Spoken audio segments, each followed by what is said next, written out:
before guides became perfect, before every drop rate was documented, before every zone was solved before launch, there were campfires. Digital ones. Small circles of players trying to understand a world together. Maybe you heard things from a friend at school, from your older brother, from someone standing at the bank in Kelethin, Varrock, or Orgrimmar, from a guildmate who swore there was a hidden cave beyond the mountains. And half the time, you weren't even sure if they were telling the truth. Because when information was incomplete, the world felt larger.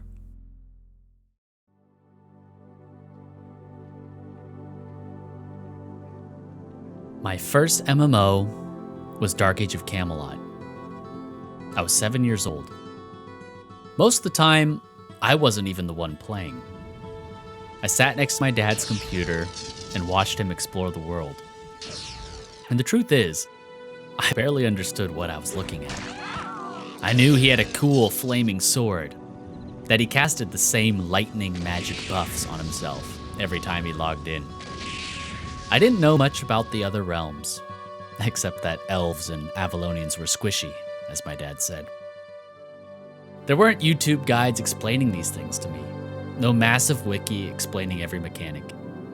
Most of what I learned came from watching quietly and trying to piece the world together myself. And honestly, that made it feel bigger. I still remember my first character, running along the coastline outside of Fort Atla, the ambient music that came on when the sun went down, the sound of enemies. Trying my best to survive long enough to bring home a hobgoblin knife I found and feel proud of it. And looking back now, part of the magic came from how little I knew. The world wasn't solved yet, at least not for me. And because information was harder to find back then, wonder filled the gaps. That feeling carried into every MMO I played after that, whether it was RuneScape or World of Warcraft. Sometimes you learned these games from your dad. Sometimes your friend at school. Sometimes you saw someone wearing armor or carrying a weapon you'd never seen before and needed to know where it came from. Games and these ideas spread through word of mouth, like stories. And those stories and the myths attached to them shaped how we interacted with the world.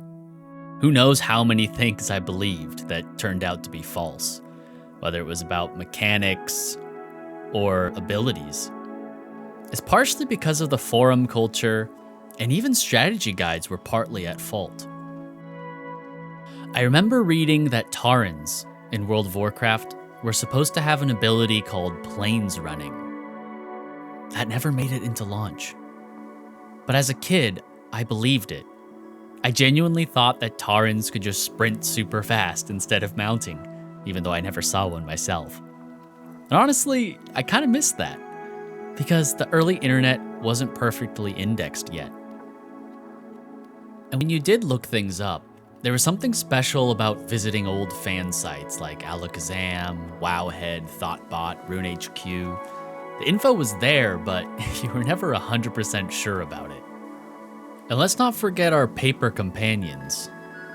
They were our maps after all. I remember when I couldn't play, I would sit in my room and flip through the pages of the strategy book, whether it was Ultima Online, Dark Age of Camelot, or even the WoW Atlas. In many of these games, half the adventure was simply trying to understand where you were, or what you should be doing. So our paper maps that we either printed or got from strategy guides, fragmented information online, and stories from people in our daily lives influenced how we experienced the world. And I want to be careful here. This is not me saying old good, new bad. There's a different time and place for what I want to play. The point is, I hope to evoke those memories and stories that might have been lost to time. We chose to believe these things because they were the best tools that we had at our disposal. And even if there were white lies or misinformation out there, sometimes we benefited from it in the long run. For example, in RuneScape, my strength level was terrible because I only trained ranged. I liked safe spotting enemies behind rocks and fences. One day my uncle looked at my stats and told me, "You know, if you level strength, you'll chop trees faster." That wasn't true. But I believed him. So I went to Varrock and I bought a black longsword and started training melee. That's the kind of thing that happened back then. Harmless lies that shaped how we interacted with the world and what type of gamer we grew up to be.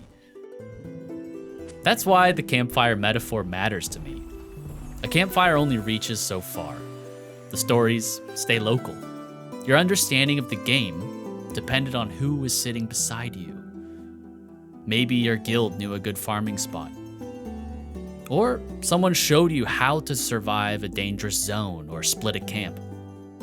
But nobody knew everything. And because nobody knew everything, people mattered more. You asked questions, you relied on veterans, and you respected knowledgeable players. I don't think we can truly recreate the early internet. And we don't have to. That moment in time is gone. The internet is connected now, too optimized and searchable. But I do think games can still create spaces where mystery survives a little longer, where players rely on each other again, where not knowing becomes part of the experience. And maybe that's why those old memories still stay with us. The games and the systems weren't perfect, but for a little while, we were all sitting around the same fire, trying to figure out the world together. While we can't go back, we can still remember. I'd love to hear your memories from the early days. Like, what fan sites did you use? What myths did you believe in? Leave a comment and let us know. Until next time.